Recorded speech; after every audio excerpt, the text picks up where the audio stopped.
የሰጠችው የነበረው። ከዛ በኋላ የነስራይን እነሱ በሚፈልግበት ሰዓት እንዳየችው ታግቶ ነበረ። እሱም እንደታገተ ማን እንዳገተው እሷ ናት የሰጠችው የነበረው። ከዛ ወንድሟን ደግሞ ከዚህ ስራ ከዛ በኋላ ወንድሟ ደግሞ መስፍን እንዴት አድርጎ እንዳገኘው ባልታወቀ ሁኔታ በሱ ስራ አስገብቶት ከነሱ ጋር መስራት ጀምሮ ነበረ። ግን እህቱን ቃልን አይ ጓደኛዬ ናት፣ አብሮን አደግ ነው፣ አብረን የተማርነው ሁሉ ነገር አብረን አሳልፈናል፣ እሷማ ለብር ብዬ አልሸጥም ብላ ከወንድሟ መርቃ ከመላ ጓደኞቿ ከቤተሰብ ከብዙ ሰው ርቃ ታማኝ ጓደኛ ሆና ቆይታ ነበር። ዛሬ ደግሞ ተገናኝተው በጣም ደስተኛ ሆኖ ሁለታቸውን ተለቃቅሰው ደስ የሚል ነገር ሁኔታ ነበረ። ቃልም አመስግና ማህሌትም አመስግና ማህሌ ደግሞ ኢንሻአላህ ይሻለኝና ሙሉ ጤነኛ ሊሆንና በጣም ትልቅ ስጦታ አለሽ፣ በእኔ ዙሪያ ጥሩ የሰው ሰዎች በሙሉ ጥሩ ጥሩ ስጦታ አላችሁ ብላ ነው ቃል የገባችው። ቃልየም ደግሞ ይቅርታ ጠይቃታለች። አንድ ወንድሟ ባጠፋው ጥፋት ለወንድሟ ብላ ነው ቃል ይቅርታን የጠየቀችው ቃል። ሁለተኛ ደግሞ በዛ ሰዓት ለትምህርት አሜሪካን ሄደሻለች ስለተባለ በጣም ተናድጄብሽ በጣም ቅር ብሎኝ ነው ያንቺ ጉዳይ ዝም ብዬ የተውኩት ሳልፈልግሽ 2 ዓመት በሙሉ የቆየሁት ነበረው። ከዛ በኋላ አጠራጣሪ ነገሮችን ሳይ ዘበኛችሁ መኪና አለ የተባለ መኪና የነዳ ደብረ ዘይት ላይ ሲገኝ በእናንተ ዙሪያ በእናንተ ቤት ውስጥ ያሉ ሰራተኞች ሆኖ ያልሆነው ቦታ ያልጠበቅናቸው ቦታ ስናገኛቸው ከዛ በኋላ ነው ጥርጣሬ ውስጥ ገብተን አንቺ ፍለጋ የተነሳ ነው እንጂ መጀመሪያማ እንዴት ሳትነግረኝ አሜሪካን ሄዳለች ለትምህርት ቢያንስ ቻው አይባልም ወይ? በቃ ቻው በሰላም እንዲገናኝ አይባልም ወይ? እንዴት በዚህ ልክ ጨክናለች ብዬ በጣም ተሰምቶኝ ነበረ። ለዛ ደግሞ በጣም ይቅርታ ዘግቼም አንቺ በጣም ዘገየሁትና ያንቺን ፍለጋ ስለጀመርኩኝ በጣም ይቅርታ ነው ያለችው። ምንም ይቅርታ የሚያስፈልገው ነገር አይደለም። ምክንያቱም ካለችበት ጭንቅ ካለችበት ሁኔታ እንድትወጣ ያደረግሻት አንቺ ነሽ፣ ሰበብ ያደረግሽው አንቺ ነሽ። እንደዚህ አይነት ጥሩ ጓደኛ አላህ ያብዛልን። ምን ጊዜም ሰው አንዳንድ ሰው ጓደኛ ተብሎ ለጥቅም ብቻ የሚቀርብ ሰው አለ። ግን አንቺ ለጥቅም ሳይሆን ሕሊና ፈቅዶልሽ አብራችሁ ስለበላችሁ፣ አብራችሁ ስለጠጣችሁ፣ አብራችሁ ስላደጋችሁ፣ አብራችሁ ስለተማራችሁ ያ ታማኝነትሽን ደግሞ ምንም ይቅርታ የማያስፈልገውም በጣም ጥሩ ሰው ነሽ። ያንቺ የተለየ ቦታ የሚሰጥ ሰው ነሽ። እንደዚህ አይነት ሰው ሀገራችን ላይ ይብዛልን፣ የበዛልን ነው። አሁንም ቢሆን ይብዛልን። መጥፎ አይነት ሰዎችን መጥፎ የሚሰሩት የሰውን ሕይወት የሚያሰቃዩ የሰውን ሕይወትን ደግሞ ምንም ነገር ዋግ እንደሌለው የሚያደርጉ የሰውን ሕይወት ምንም ነገር ማይመስላቸው ሰዎችን ደግሞ ቀልብ ይስጣቸው ነው ምለው። እኔ ከኢትዮጵያ ምድር ይጥፉ እንደዛ ነገር ይሆኑ እንደዛ ነገር ይሆኑ አልልም። ምክንያቱም ሁላቸው እናት ሊኖራቸው ይችላል። አንድ ልጅ የሆነ ነገር ቢጎዳ እናት ትጎዳለች። እኔም እናት አለችኝ። ስለዚህ ልቦና ይስጣቸው ነው ምለው። ልቦና ይስጣቸው። ልቦና ሰጥተዋቸው አይምሮ ሰጥተዋቸው አላህ ትክክለኛ መንገድ እንደሚጓዙ ትክክለኛ መንገድ ትክክል ነገር እንዲሰሩ ሁሌ ምኞቴ ነው። ዱዓም አደርጋለሁ። እኔ እነሱ ቢጎዱ ምንም አልጎዳም። ምክንያቱም እናት በዛው ልትጎዳለች። ልጇ የሆነ ነገር ቢሆን በዛ ልክ ስለምትጎዳ ማለት ነው። እና አሁንም ቀረ ማህሌት ያው አሁን ባለችበት ሁኔታ አሪፍ ነው። ግን ወንድሟ ከተገኘ በኋላ ግዴታ ውጭ ሀገር ሂዳ መታከም እንዳለባት ነው ዶክተሩ የተናገረው። ምክንያቱም ሰርጀሪ ያደረጓት በጣም በመጥፎ ሁኔታ ነው ሰርጀሪ ያደረጓት። ለዛውም የእሷ ሰርጀሪ ሐኪም ቤትም በአስጊ ሁኔታ ቢያንስ 6-5 ዶክተሮችን ሆኖ ሰርጀሪ የሚደረግ ነገር ነው። እነሱ ቤት ውስጥ ሰርጀሪ ያደረጉት። ሰርጀሪ ቤት ውስጥ ማድረግ በጣም ከባድ ነገር ነው። ምክንያቱም ምንም አይነት የሰው ጠረን ሆነ ምንም አይነት ነገር ንክኪ የሌለበት ንጹህ ቦታ ነው ሰርጀሪ የሚደረገው። ግን የእሷ ለብር ብሎ ያደረጉት ነገር ስለሆነ ትንሽ ጉዳት ደርሶባታል ነው የተባለው። ስለዚህ ኢንሻአላህ ወንድሟ ተገኝቶ ሂዳ እንድትታከም ዶክተሩም ተናግረዋል። ደህና ናት ካለችበት አሁን ለውጥ አላት። ግን ቢሆንም በአስቸኳይ ሂዳ መታከም ነው ያለባት። ግን እሷ ወንድሜ ብላ ሁሌ ስለምትጨናነቅ አንድ ሰው ሰርጀሪ ሲደረግ ሙሉ በሙሉ አይምሮን ንጹህ መሆን አለበት።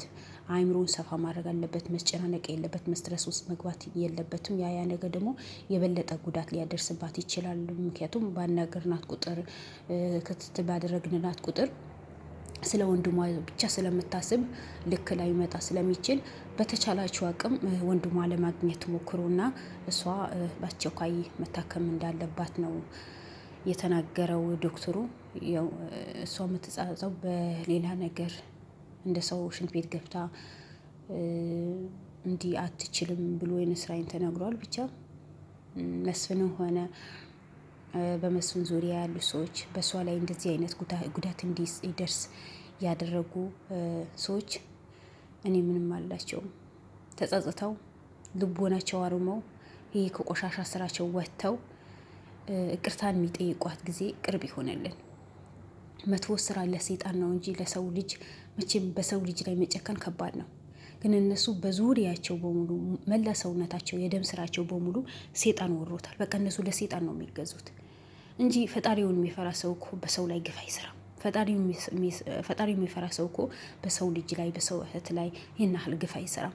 ምክንያቱም እኔስ ብሆን ለእኔስ ልጅ ብትሆን ለእኔስ እህት ብትሆን ወይስ ለእኔስ እናት ብትሆን ብሎ ማሰብ የሚባል ነገር አለ። ሁለተኛ ደግሞ ፈጣሪ ምን ይለኛል በዚህ ልጅ ላይ ይህን ያህል ጉዳት ሳደርስ ፈጣሪስ ምን ይለኛል? ነገ ቁማች ነኝ እሱ ፊት ቀርብ እያንዳንዱ ነገር ጠየቃለሁ ብሎ ያስባል። ግን እነሱ አይምሮአቸው በሙሉ በብርና ተሸፍነዋል። በብር ተሸፍነዋል። በቃ ብር ከፍተኛ ብር ይሰጣቸዋል። እነሱ ማደንዘዝ ከፍተኛ ብር ይሰጣቸዋል። ያልሆነ መድኃኒት መስጠት። ያው ልጅቷ ያልሆነ ነገር እንድትሆን በራሷ ተነስታ መጸዳዳት እንደማትችል በትቦ እንደምትጣል እንደምትችል ነው ያደረጓት። ሆኖም ቀረ የሰው ልጅ እንደታመመ ወይስ ፕሬሱን እንደተደረገ አይቀርም። ማንኛው ሰው ይሻላል። እንደታመመ ማንኛው ሰው አይሞትም። ጤነኛ ሰው ደግሞ ሳይሞት አይቀርም። እና ካለችበት አሁን በጣም ለውጥ አላትም ተብለዋል። በጣም ደስ ይላል። የበለጠ ደግሞ ድና ወንድሟ አግኝታ ደስተኛ የምትሆንበት ጊዜ ቅርብ ያድርግልን ነው ምለው። አሁንም ቢሆን ከእንዲህ በሰው ልጅ ላይ እንደዚህ መጥፎ ድርጊት የምሰሩ ሰዎች፣ ያልሆነ ኃጢአት ውስጥ የምትገቡ ሰዎች፣ ያልሆነ ነገር የምሰሩ ሰዎች ብትቆጠቡ፣ እኛ ምንድነን ብትሉ፣ ራሳችሁ ቆም ብላችሁ እንድታስቡ ብታደርጉ አሪፍ ነው። በእርግጥ ብዙዎቻቸው ከገባን በኋላ መውጣት አልቻልንም። ከገባን በኋላ ስንገባ ቀላል ነው፣ ስንወጣ ጊዜ ደግሞ በጣም ማስፈራራት አለ። ምክንያቱም ብዙ ሚስጥሮችን ስለ ውስጣችን ላይ ስላለ ስለምናቅ ሚስጥር በሙሉ ያወጣሉ፣ ሚስጥር በሙሉ ያባከናሉ በማለት ከኛ አልፎ ተርፎ ቤተሰቦቻችን ማስፈራራት ድረስ። ምክንያቱም እኛ በዚህ ስራ ስንገባ ጊዜ መላ ቤተሰቦቻችን ነው የሚተዋወቀው መስፍን የእሱ ሰዎች ልኮ ማለት ነው። ያ ስለሆነ በቤተሰቦቻችን በእናታችን፣ በአባታችን፣ በልጃችን፣ በሚስታችን ስለሚያስፈራረው ነው እንጂ የኛ ያን ያክል ፍላጎት ኑሮን አይደለም ይሄ ነገር ብናደርገው ብለዋል። ብቻ የውስጣቸው ፈጣሪ ነው የሚያውቀው አይደል? ሁሉም በውስጡ ምን እንደሚያስብ ይሄ ነገር እውነት ይሁን ለውሸት ይሁን እውነት ብሩ አታለዋቸው ይሁን እውነት አይምሮ ሳይኖራቸው ቀርቶ ይሆን አላውቅም። ምክንያቱም የተያዙ በሆኑ ለልጃችን ብዬ ነው ለቤቴ ብዬ ነው። ለልጃችሁ እንደዛ የምትሳሱበት አይምሮ ካላችሁ ጭንቅላት ካላችሁ የሰው ልጅ በዚህ ልክ ግፍን ማድረስ ደግሞ ጥሩ አይደለም።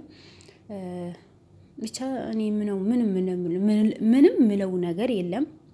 ለሁላችንም ልቦና ሰተን ጥሩ ነገር እንደምንሰራ ጀግና ሰዎች እንደ ዘላለምና እንደ ነስራይን ጀግና ብትሆኑ ደስ ይለኛል።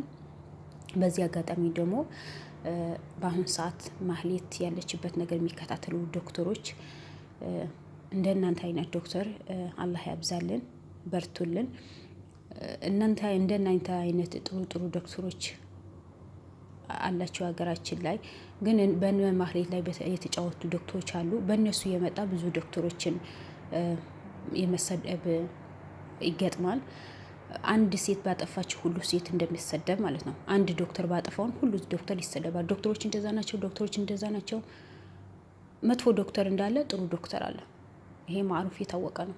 መጥፎ ሰው እንዳለ ጥሩ ሰው እንዳለ ማለት ነው።